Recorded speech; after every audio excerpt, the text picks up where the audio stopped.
I was still doing the show that night. But when I walked into the dome in Perth and saw the set, I just turned back into a 16-year-old kid again. It was like, wow, you know, we're going to how many weeks on the road with this, you know.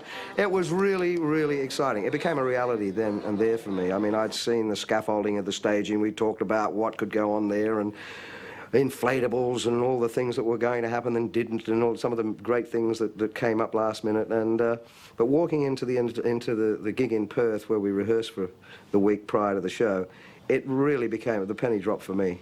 Seeing that set, and it also the penny drop for everybody else. A lot of the people that sort of had doubts about what the show was all about. And there were a few of the artists, I think, that were still thinking, oh, Jesus, I don't know if I've done the right thing. The second they saw that set, they realised, you know. Billy was saying this is an event.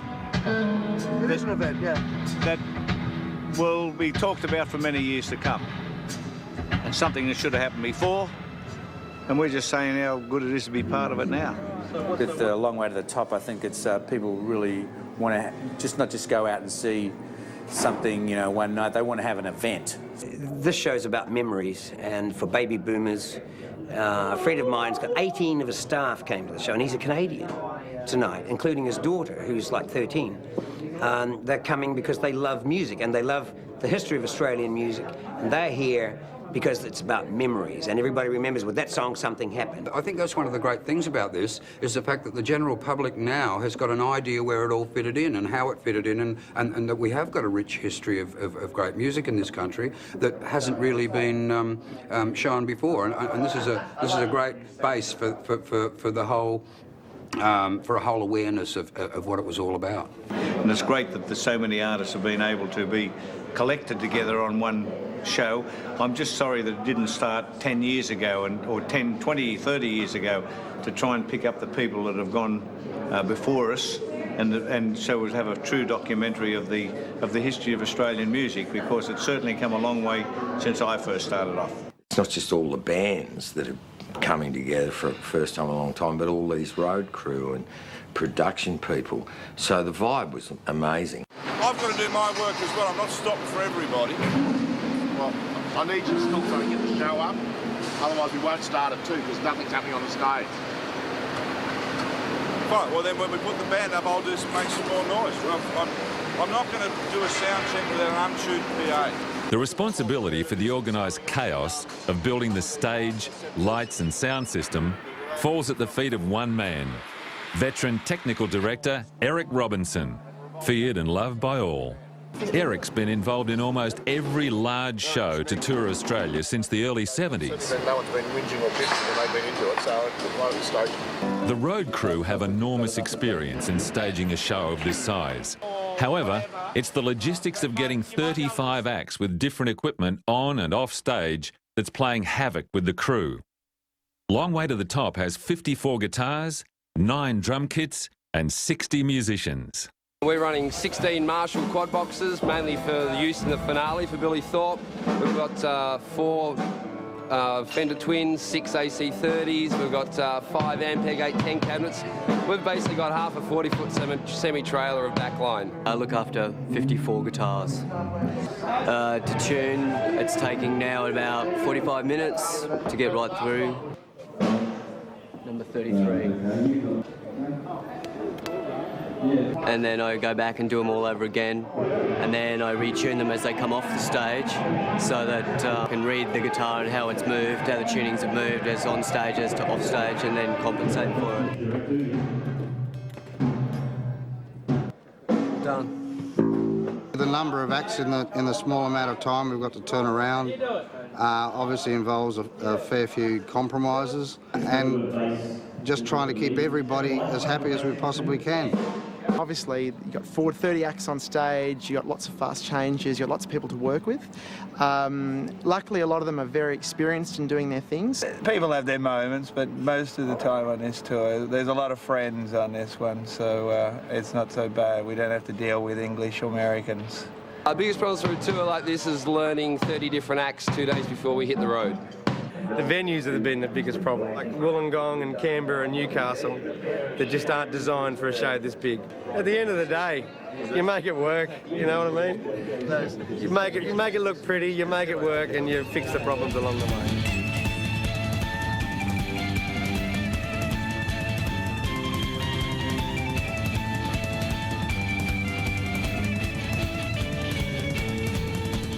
I've always been slightly concerned whether it was appropriate for the Atlantics to do this thing because they're slightly different.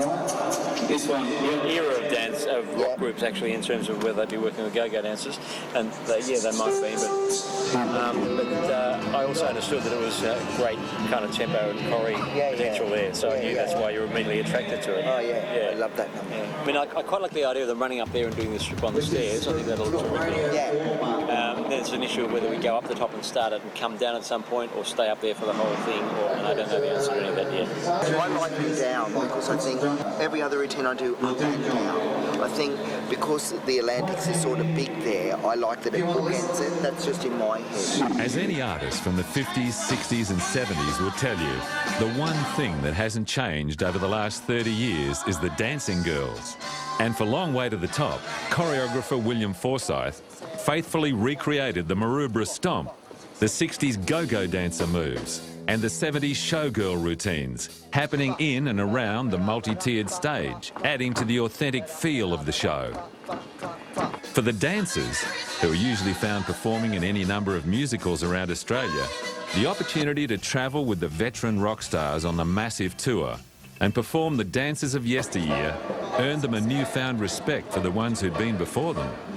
It was all a bit of a laugh to start off with because you think go-go dancing, oh, it's easy, bit of jiving, bit of Austin Powers, but we have got so fit doing 60s dancing. You get the most amazing stomach muscles, so we all look fabulous now in our feathers. We have a lot of respect for 60s go-go girls. So while the dancers were rehearsing side stage, the house band, under the guidance of musical director Jamie Rigg, are rehearsing the 27 songs they'd be playing for the 7 solo artists. You know, we, the perfectionists that we are, this show will be a better show 3 or 4 shows down the track, and that you can say that about anything you do these days because the amount of music that we have to cram into a period of putting this together, there's so many things that everyone has to think about. We're not just thinking about the music, we're thinking about where we should be at any particular time, who's on next, what happens here, where should I be. When that all becomes second nature, then you can sit back and you can relax on the music a whole lot more and just play it as you want to play it. The backing singers were 3 of the hardest workers on the Long Way to the Top tour. Shauna, Adrian and Robin would be singing 37 of the 53 songs, more than any of the acts on the show.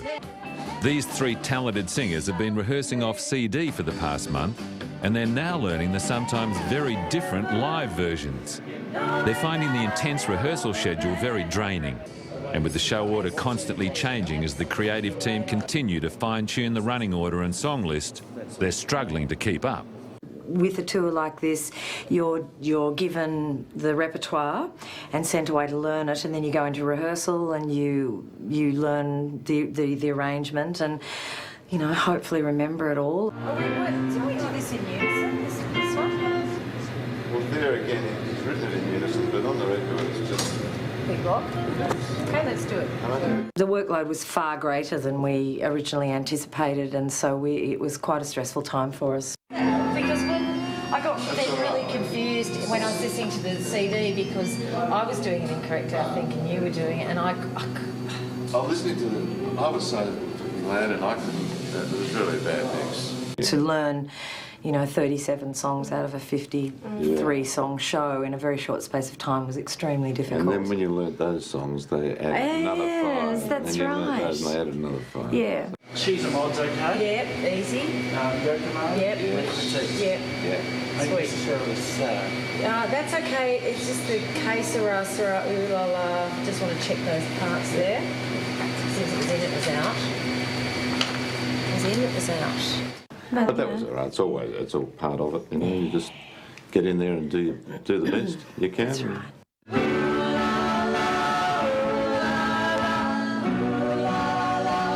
One thing, say to your dad, ooh la la. We're wondering when the tour is going to start. It feels like we've been here for a week, you know? Hello, mate. You ready? Let's go. Come on, let's go while we're still young. A show that'll be 4 hours long in its finished form takes way more than 4 hours to rehearse. And as the creative team, headed by Ted Robinson, Amanda Pellman and Billy Thorpe, are working on getting it just right, it's taking a lot longer than expected. Even with the well-planned rehearsal period in full swing, the sheer volume of songs combined with technical stage changes are blowing the timing of the show. 2 days out from the first show, the running time is a staggering 5 hours. And the long rehearsal times and countless meetings are taking their toll on everyone. That was 2 minutes and 30 seconds of fucking nothing. After the first rehearsal, we were a bit worried that the show was going to be too long.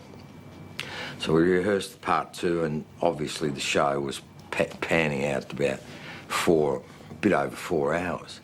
So basically we had to knock, 2 days before the first show, we virtually had to knock, I don't know, 16 songs out of the show. I'm telling you, this is fucking bullshit. We've got a major problem. Difficult decisions need to be made to cut down the running time of the show. Cutting songs is the only way to make the show fit the scheduled running time. The question is, which artists cut which songs? And more importantly, who's going to tell them? Fucking We can make this work, okay? We can make this fucking work, okay? And the way we make it work is a double setup on the front stage. Look. JPY, knees 240, glove 3 and music 350. Too long, cut. I'm serious. It's axe time, guys. All of this nicety has got to go. I'm in the muso and I'm trying not to do it, but you've got to do it. You've got to lose a song. You've got to lose a song. So, you know, nobody knows what we're talking about. Well, it's a question of talking those 3 acts and saying you're going to have to share a kit, you're going to have to common the amps, you're going to have to do this and that. And it saves... And 2 of them play harmonica. It's hardly a big deal there. So, of course, I copped that job. So I had to go around and tell all these acts that, look, you can't do that. You can't do... Normally, I'm sorry, you can't do it, ain't necessarily so. Billy, you can't do them into Sick and Tired. Russell, you're going to have to cut Wings of an Eagle or one of your other songs, or you're going to have to put them together. So, I mean, there was a fair bit of emotion, you know, having to get people to drop songs. And, of course, I became known as the toe cutter. During the long days and nights, the crew take a second to remember the birthday of the man charged with the creative look of the show, Ted Robinson.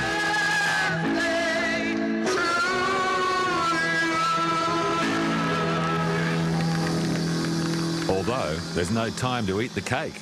No speech, we haven't got time, we're far too late. Let's move on. She wrote to me from Texas, told me about the war, told me about my brother Jess, living with a girl next door. I wish she'd have told me more. Ginger man, follow me home again and again. Ginger man, follow me home. For almost all the acts on Long Way to the Top, they've not played together in 25 years. So the emotions were running high as they took the stage. And the question was, how were the nerves? You sort of kid yourself that you're not phased, but, you know, when it comes down to it and it's 20 minutes to go, yeah, you get rattled. My oath. Yeah. No, I can't afford to be. It's very hard to say, tell them or sing more, live my little bar when you've got a dry mouth. I'll be okay. I love getting hit by nerves, and it just gives you that extra dose that you need. There's always hiccups. There'll be hiccups. That's rock and roll. It's just as long as the hiccups happen to someone else, not me. Just sitting out there watching the rehearsal gets the adrenaline going, and I think that tomorrow night or whenever the opening night is just going to be so fantastic. It's been phenomenal, and everyone's sort of pretty excited about it. We still haven't sort of nailed some of the little things, the little technicalities down yet. It's very hard to get all these acts on for 2 songs or 3 songs and then get them off as quick as possible. When you start rehearsals, it seems impossible it'll ever come together. It just seems like there's too many variables and too many things not happening. And then gradually it tightens and tightens, and then the last rehearsal is really the last run through is the one where you can judge how fantastic it's really going to be. And it's still a buzz before every show. I don't think you ever get used to that. Maybe that's the right way to be healthily nervous. Good evening, Perth. Michael Chugg, Kevin Jacobson and Jack Busick welcome you to the Australian concert event of the new millennium. Fasten your seatbelts for a long way to the top. All the performers settle into what they do best, and that is rock the house. From Cole Joy to Dinah Lee, Billy Thorpe to Marsha Hines. All the acts bring back the memories with hit after hit after hit. Although someone neglected to tell the security guards who was really in charge. Ladies and gentlemen, Billy Thorpe. Let 'em dance. Hey! Late at night while you're sleeping, boys, and now becomes weeping. All right. Whoa. Hey! This is my fucking show, let them dance. All right? Boys on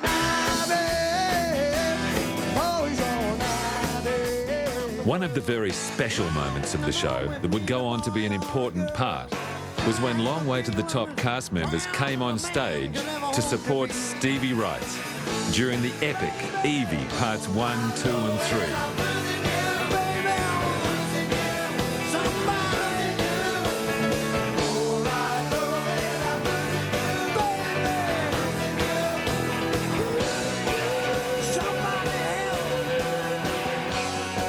That song, Evie, when you take the lyrics out of the context they were written in, just fits Stevie.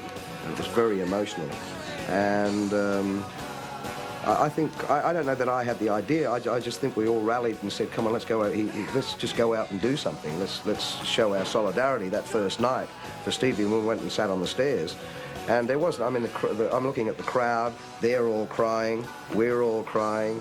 Here's all the hard-ass roadies that were down the side of the stage. They're all there going, ooh. All the acts are crying that are on the show. Amanda's crying. Chuggy's in tears, you know. I mean, it was to me, it was the moment in the show that defined the show. It defined what the whole thing was all about respect.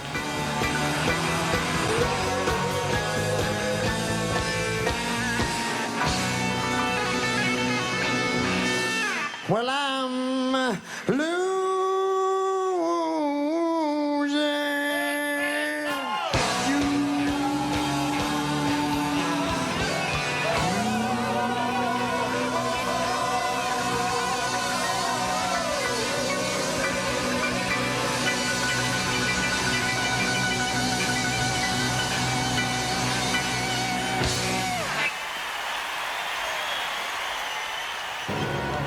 I was worried you were going to get so fucking inspired and do a cartwheel. Have you been missing being up on stage? I didn't think so, but when I got up there, yeah, certainly I have. It's a different world. Excellent. The crowd really It's a lovely world. Fantastic. Well done. Oh, great. Thanks, crowd. Thanks, crowd. As artists are reunited on the tour, they're reminiscing about old times and about how much has and hasn't changed.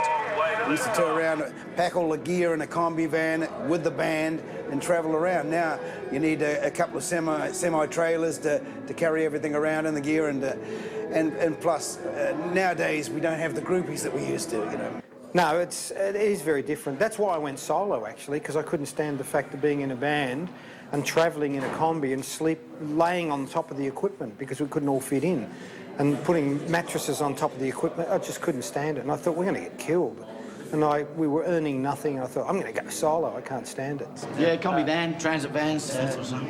So, you know, piling in on top of all the equipment, you don't miss that at all then? No, of course we do. Of course. We loved it, you know, it was great fun. We were young and we just had a great time. You know, we did 5 shows one night in Melbourne. You know, 5 shows is a lot, you know. 5 spots, yeah. 5 spots, and you carry the PA in yourself and set it up. Everybody's out front watching you do that, you know, and then you come on and do your show. I like the way we used to travel when things were smaller, you know, the smaller PA systems. We could all fit into a combi perhaps, you know, the band and the singers and the roadie, everything. But of course that's changed and it's huge now. It has advantages and disadvantages. But to perform in a big entertainment centre, not many of us do that in our lives very often.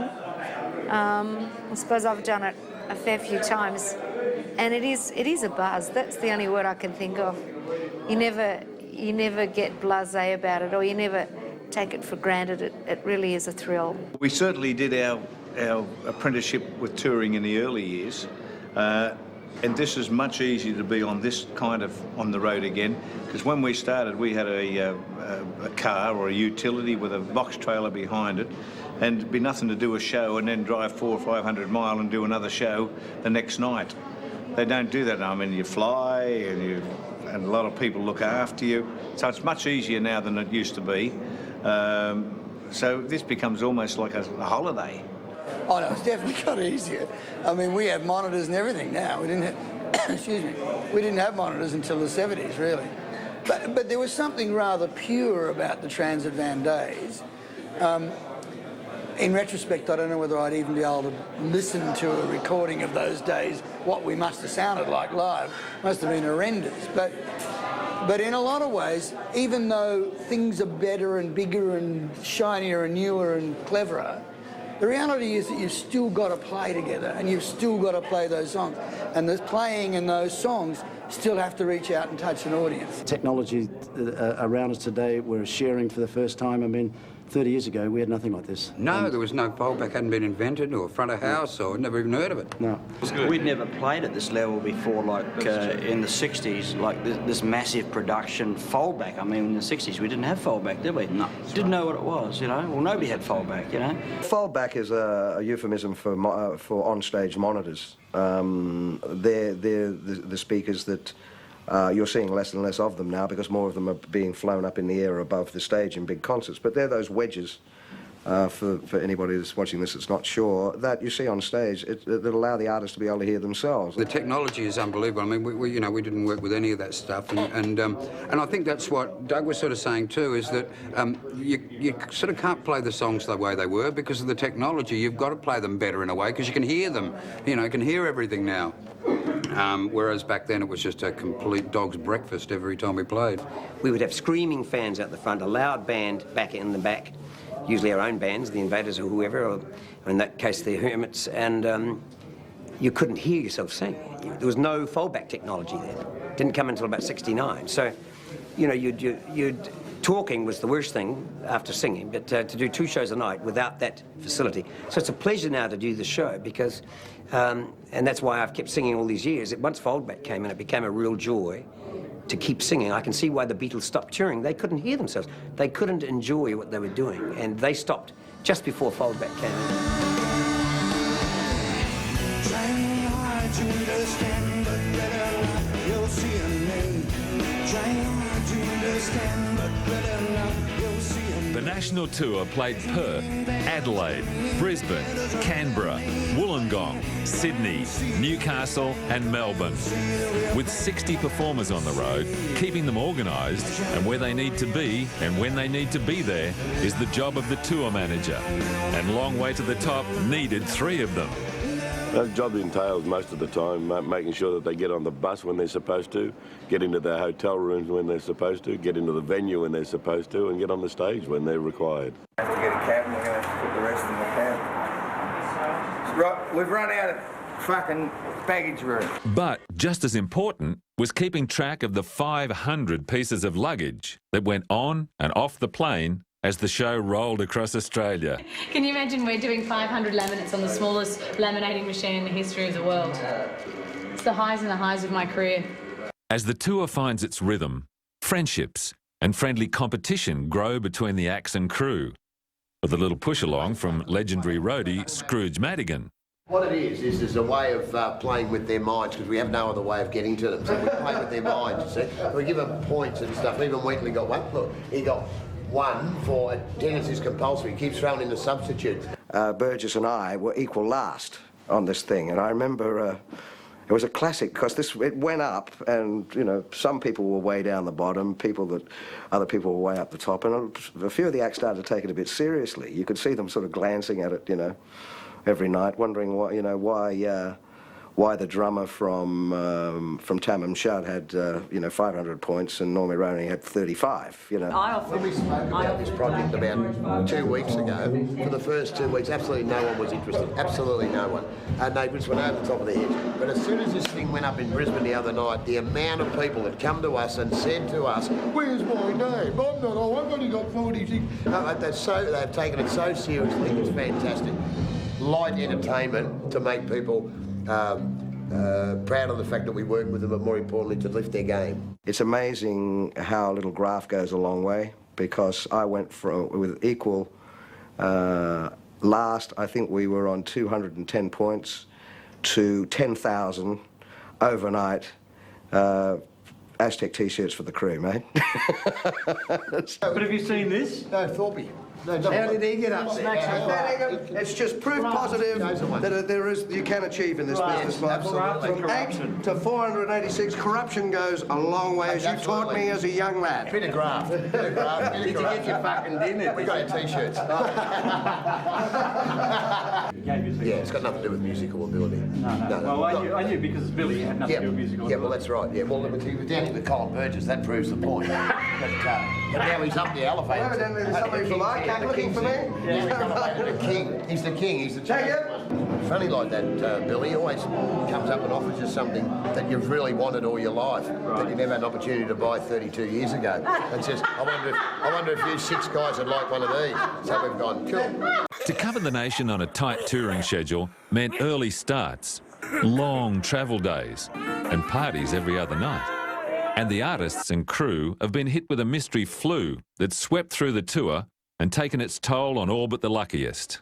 I already came on this tour with the flu. And I may have started, I don't think so, but anyway, I think everyone's blaming Dinah at the moment, so we'll just keep it that way. Blame an artist. Everyone's doing it tough. It's been a pretty tight schedule, and there's a lot of old people out here to get sick from. I got really sick in Wollongong and Newcastle, and it's really hard because it's a long show. You're talking 4 hours, and you're talking, you know, it's quite loud and lots of action. And when one person's sick, it's bad enough, but when everyone else starts getting sick, tensions rise, bump-ins get harder, you have screaming, shouting, a few punch-ups. It has been very difficult. We've got a really virulent flu strain going through the company, and that's been really difficult for us.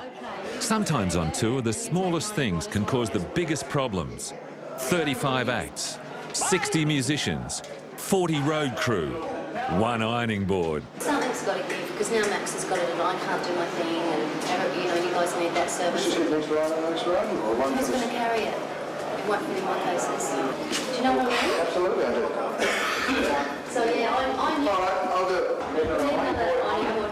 Why? What do you need ironing? Well, because Billy did black pants. Billy's got to his room. Max got it now. You know, everyone wants it. Everyone. The spare one which can float. Something's got. That's what I was trying to talk to you about before. You got space in your trunk?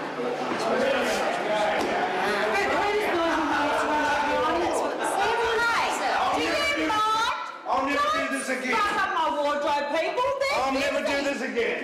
Gee, but you started something now. We have a lady on our tour who's a wardrobe lady, Kath Heron, and she's worked with the Rolling Stones for over a year, and she said even when they're doing their hectic schedules, they never do any more than 18 days straight without a day off. Well, she calculated that we're doing near 40 days straight without a day off. Now, a travel day and a setup day is not a day off. A travel day is not a setup day. It should be a travel day only. But they've been incorporating the two of them, so everyone's a little bit whingy about stuff like that. As the tour neared completion, the ABC decided that the Sydney show would be filmed for a special edition DVD. And when a TV production crew get involved, it means things are going to change. I'll never forget, we get to Sydney, and of course, by this time the caravan is rolling, and the ABC decide the filming is going to be bigger than Ben Hur. I walked into the Sydney Entertainment Centre. It was probably fairly late in the day. And I walk in and there's fucking cameras everywhere. And there's this huge fucking crane right in the middle of the ground in amongst, and I freaked out. I could see all these people coming in and just shit themselves because there was a camera up their ear and a camera, you know, staring down their throat. And to get to those seats, you had to bend over to duck under some fucking crane. So I went out the back and exploded. That fucking big crane's a joke. It's a fucking joke. If I'd have known it was going to be like that, I would have said no. Well, that's what they are. It's fucked. What? We're going to have so many fucking complaints. It's unbelievable. The fucking vibe in that room is going to be a piece of shit with that half of the fucking floor missing. It's a fucking joke. I've never seen it in 35 fucking years. At a concert have I seen that. Really? Yes! You get out, Laura? Fucking disaster. I would have rather had a fucking railway line in front of the stage. That's a disaster. What was it on the altar? It was nothing like that, I can assure you. Nothing like that. You hardly knew they were in the fucking room. Of course, it didn't make any difference. Nothing got moved. So we were very careful when the audience came in that we made them feel a big part of the filming, which they were. But tonight, as you know, we're filming tonight. We're videoing tonight. Because they're going to make a picture of this on DVD. And the two shows we filmed were magnificent. And, you know, when I actually sat down later and watched the rushes of what we had, it really came home to me just what we'd done, you know, what we'd achieved. And it was a very, very special feeling. The Sydney show also marked the return to the stage of original Joy Boy, fellow Long Way to the Top producer and Australian promoting icon Kevin Jacobson. With Kevin on piano, younger brother Keith on bass and Cole out front, it had been 40 years since these Australian rock and roll pioneers had hit the stage together. And Kev's still got it after all these years. We should do one 20 years from now. Where will we park our walking frames? Those people, I know. Cole's a treat. He's a classic. He's our MC. Whether he's on stage all night or not, he's still our MC. I feel. Hello, everybody.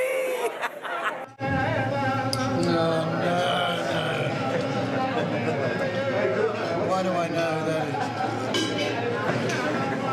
Always happens when he gets picked. Show people I know.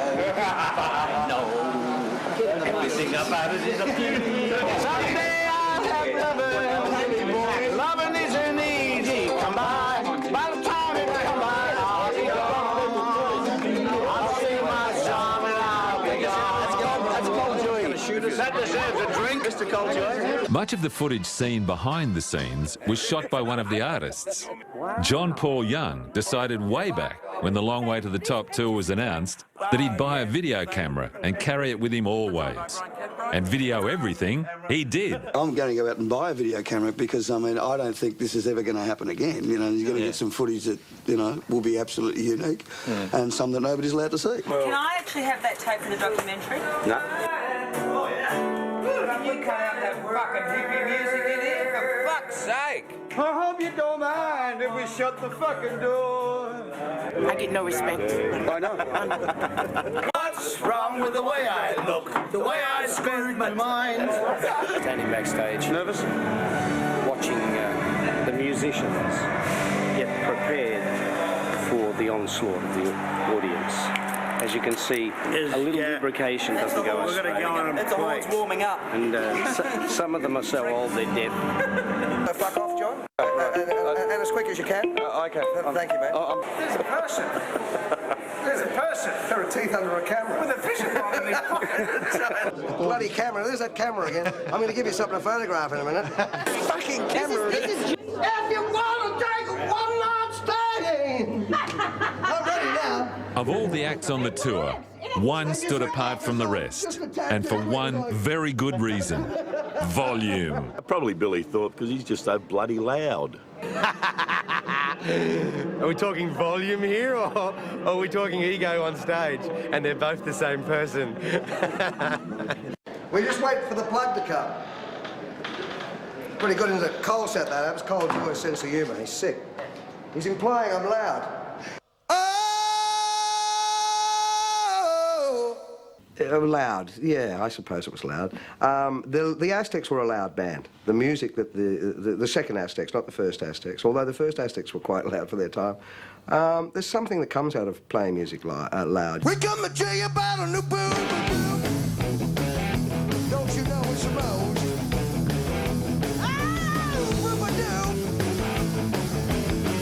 Don't you know it's a rose? You know Billy Thorpe, he's Billy Thorpe, and he's going to have more fucking amps than anybody else. He's going to be louder than anybody else, and he's going to play fucking longer than anyone else. So you live with it. That's what he is. That's why he's the biggest star, and still a big star in the contemporary world of Australian music. As I said to Chuggy, I said, if you want the Sunbury Aztecs, then you got to then I'll give you the Sunbury Aztecs, but I don't want anybody telling me it's too fucking loud, you know, because that's who we were. And anyway, everybody got used to it after a while.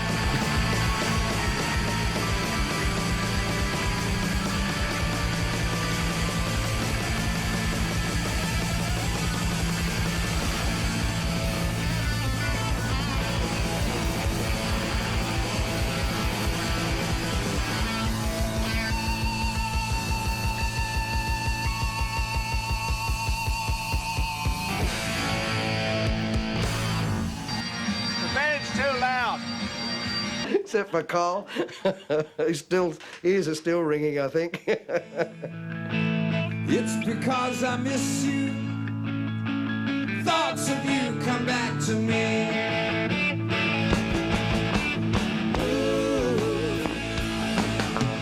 Do what you wanna do, be what you wanna be, yeah. While Glenn Wheatley, bass player for the Masters Apprentices, couldn't always be available for the show, a suitably named understudy was found and very quickly became part of the band.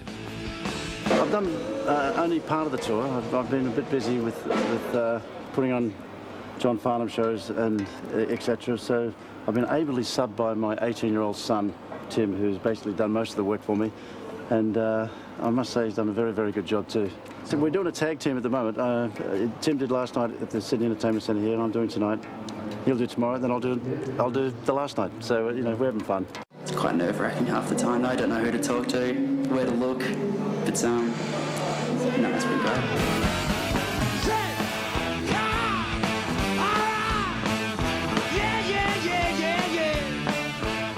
What is it like playing with these old rockers? Somewhat surreal, considering I've grown up with every single one of their CDs, listened to all their songs, used to jam in my room to all their old stuff, and now to be on the same stage and chilling in the same dressing room as half of them is quite an amazing feeling, actually. You spent most of the first few shows hanging to the side of the stage when you played. The last few nights you've been dancing around and getting into it. What's changed? And I don't know, I feel a lot more comfortable up there on stage now. Originally it was just kind of, didn't quite feel part of the band, didn't know how the crowd would react or warm to me. But no, everything's been quite good, everything's been quite positive so far, so I think I kind of get into it a bit more now. We've been saying that when Glenn's not with us, we gain an edge. He's also getting to the point where he sits around the old man and says, now, Dad, you're better off start at the F sharp, slide up to the D, turn around, get a bit of sustain on the amp, and I'm going, hang on, I recorded this.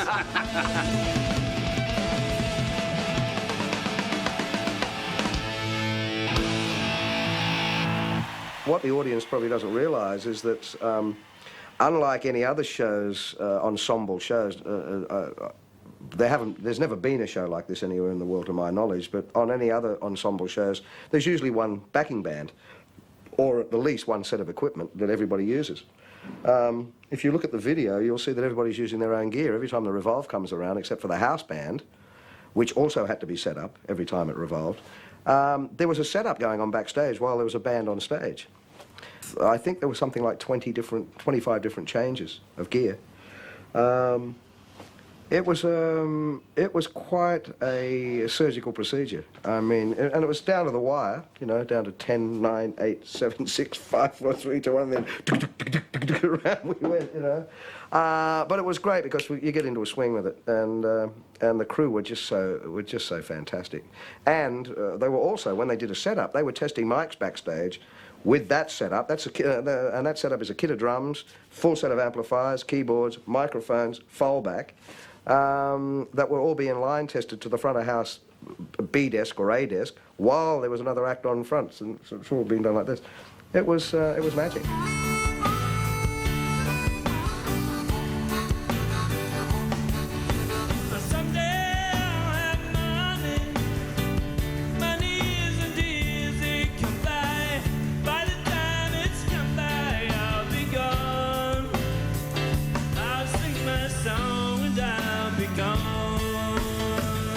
To show appreciation to the hard-working crew, the producers held the first Golden Sausage Roll Awards. As the saying goes, it's a long way to the shop if you want a sausage roll. I really want to thank John Pope and Skullman and all the crew. And that's the real reason we're here right now. And there's 40 crew on this tour. And without them, we wouldn't have been able to do it. We've been rolling out of towns, rolling into the next town, and they've been setting up in 18 hours. The show is amazing. We've blown 130,000 people away, and we couldn't have done it without them. Amanda and I then thought about things, and we brought on Ted Robinson. Ted, we couldn't have done it without you. I would have liked to have shoved that 70-foot crane up your ass yesterday, but thank you, mate. Couldn't have done it without him. And you all fucking drive him crazy, I gotta tell you. John Pope, ladies and gentlemen.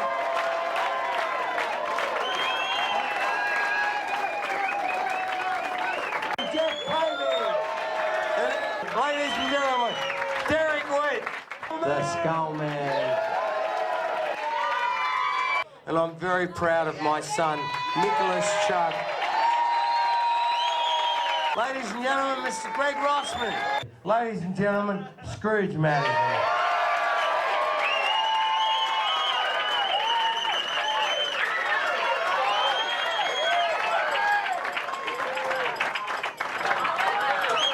A true legend of Australian rock and roll.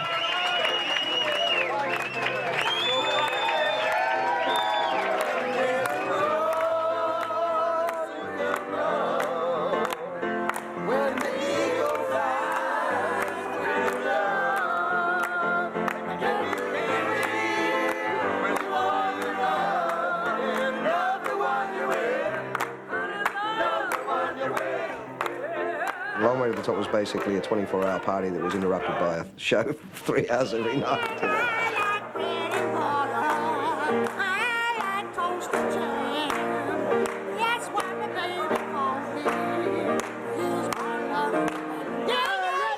Keep in mind there was like something like 15 or 20 piano players on the show. There's God knows how many, you know, singers and guitar players, and there's a piano in every bar. So there were sing-alongs with. Like Cole Joy can play every song ever written with 3 fingers, with you know, 1 finger here and 3 chords here. He could play every song ever written, and know the words. Amazing guy. So it would always be Cole would be the first on, and then Brian Catt would join him, and then somebody else, and Pig would get up, Warren Moore from the Aztecs would get up, and somebody else would get up. So you'd end up in the middle of a Hilton, where there were also regular punters staying. And 150 maniacs, a concert, an impromptu concert.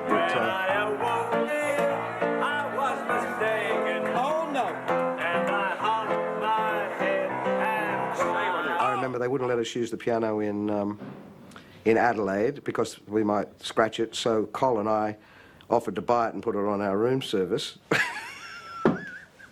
And they relented. And the party-hard older rockers certainly impressed the younger members of the team. Just to watch the goings on of how, you know, rock and roll is of an older generation carry on, as far as getting up on stage and kicking it hard after partying night after night after night and well into the wee hours of the morning. I have no idea how they do it, but I think they just stay one drink ahead of a hangover. I don't know how they do it. I don't know how they get back on stage. Yeah, I'm actually surprised how much they are partying. I can't keep up with them. And how old are we? Well, they all think they're 21. You know, you've got to sneak out of the bar at 2 a.m. or you're there till dawn, you know.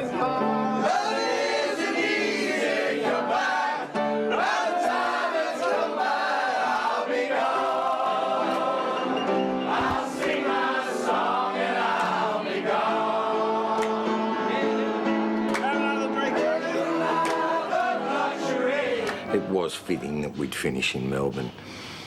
So, you know, we were quite nervous about, we'd been on the road, you know, for 20-odd shows and we'd become one big family. So there was a lot of emotion involved and obviously everybody was worried about what was going to happen on stage, being the last show, and so many people being in a good position to pull stunts and cause problems, and you know there was some rivalry out there, and there were a couple of people wanted to get even with so and so for playing too long one night or something like that, you know. So there were a lot of talking going on, and basically we get down to the show, we do the show, and Cole's first up. Right at the end, they all held up placards. 9 out of 10. The whole front row, right? 9 out of 10, 11 out of 10, 10 out of 10. I can hear words of encouragement. Get off, he was calling. Well, I had to do it loud. They could hear you down the bloody cricket ground. Who gave the scorecard? Tony Barber. Tony Barber. Are they the real audience? Yeah.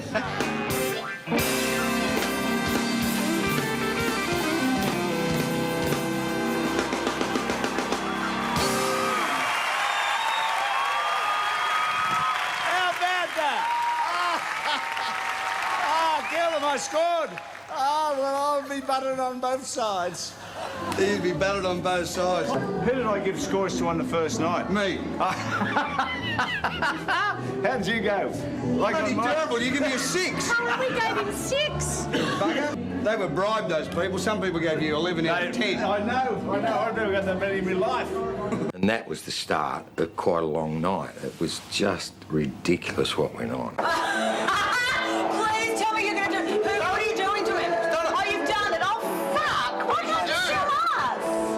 Before he started.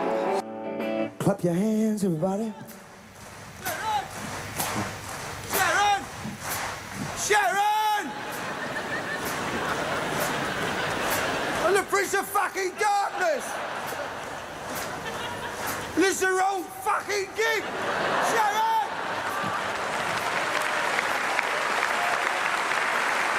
It's J.P. Osborne. Why didn't you tell us? That's good. Because you should have been watching the show, Amanda. You're the producer. Still are the bad boys of rock and roll, I hope. If we're not, well, there's something wrong somewhere. I don't know about troublemakers. There's always real pranksters. We've got Bluey and Cole from the Aztecs are real pranksters. They're screams. It's a pretty sedate tour, and keeping with our age. I hate to say it, but it's true. It's pretty sedate. One of the show-stopping pieces of the show was when the dancers put on these yellow, fluffy, bird-type outfits and danced in Lovers in the Air. Well, they got me and they put the bra on and the wings and the headdress, and I danced across the stage during John Paul Young, blowing kisses and everything. And of course, Squeak, never being slow to come forward, turns the chorus into Chuggies in the Air. Chuggies in the air!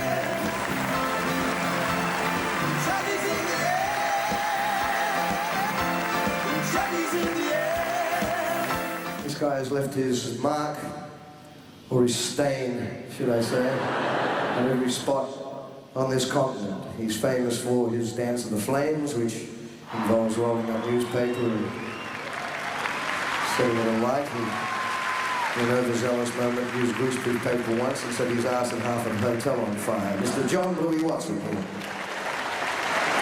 The one and only. Well, Bluey, on the bow, dropped his trousers. We didn't think he'd do it, but he really did it. We're proud of him. What a guy. My hero.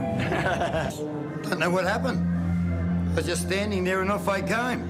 Diet must be working. I apologise to everyone in Melbourne and on the show because it definitely wasn't, you know, meant to be. I had to get Normie Rowe. I mean, it was just, it had to be done. You know, we were rivals in the 60s, and it was the perfect opportunity. There's usually this scantily dressed dancer with, you know, the great body and everything doing this silhouette dance on the screen, and she was replaced halfway through the song by Gil Matthews and some accomplice in doing one of those silhouette doctors, the removal of things from various orifices of the body. Look, everybody's laughing. I swear. I'm the brunt of the joke. You can't see anything. down my backbone. Got the shakes in my knee bone. I got a tremor in my thigh bone. Shaking all over. I caught it out of the corner of my eye. Well, you make me shake and I like it, baby. You make me shake and I like it, baby. Shake, shake, shake, shake, shake, shake, shake.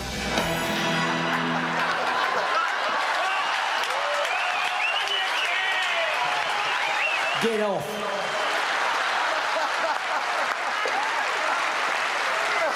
And he gets the girl.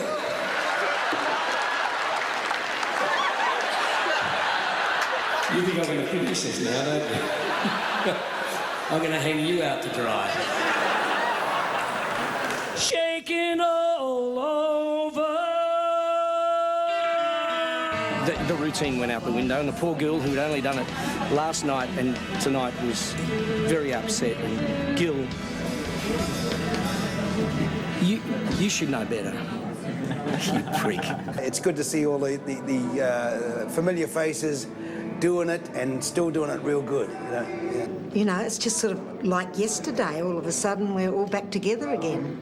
It has to be documented, it has to be there, and once you get with this gang, I mean, they're a good bunch of people. There's no snotty nose in among this lot. And if there was, I don't think they'd last very long, especially on this tour. The television show created a milestone in its own right, and I think that the concept of taking it on the road, I think was an extraordinary idea. I don't think anybody thought it was going to be as successful as what it was at the time, and I think we've proved to a lot of people that we can still do it and still have a good time. A bit like a high school reunion, you know, there's a lot of love in the room and all that sort of stuff. You know, you can get a bit sentimental about it, it's good fun.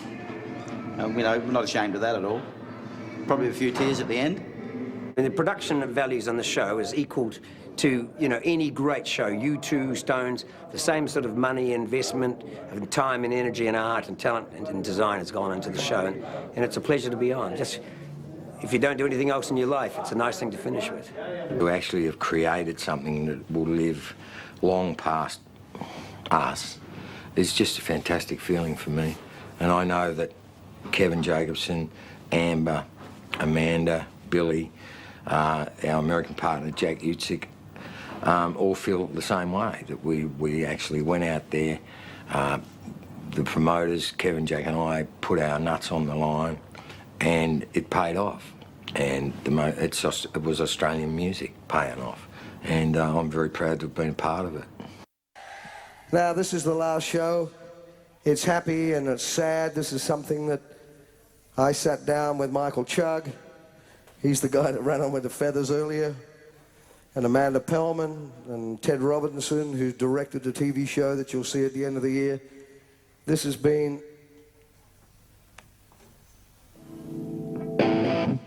can't speak. It's been the best fucking thing I've ever done. As the finale of the last show approached and the artists left the long way to the top stage for the last time, mixed emotions could be seen on their faces as they stood side stage.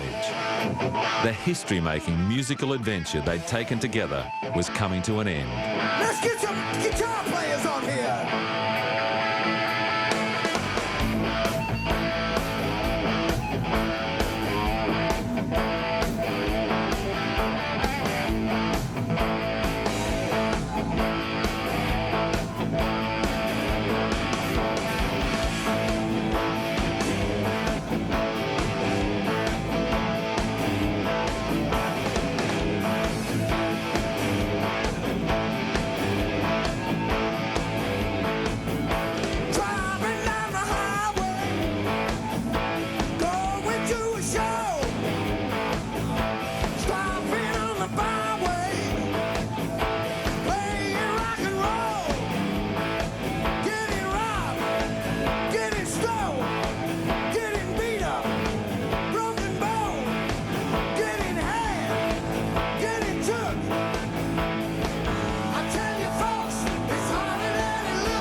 And another one bites the dust. Ho! So sad. We feel empty. Yeah. Why can't we have it all over again? We want to cry. It's pretty sad, really. We've kind of, really got to know each other pretty well now. There's a lot of people I haven't met that were on the show. Exhilarating, exciting, but very, very sad. Not to be missed and never to be forgotten. It was fantastic. Thank you very much, Mr. Chang. It's been a beautiful tour. Funny word, I know, but it feels so full of love to me. I think we all genuinely like each other, and in most cases we love each other. So, what a lovely time. The experience of my life was wonderful. It's just amazing to hook up with all the guys that I started out with, like 90 guys that if you had to ask me a week ago before the tour started, would I ever see these guys again, I probably would have said my chances are zilch of seeing everyone, but to get to hang out with them for a month and they're still playing music to me, I'm a happy man. It's a long way.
The cast and crew of Long Way to the Top.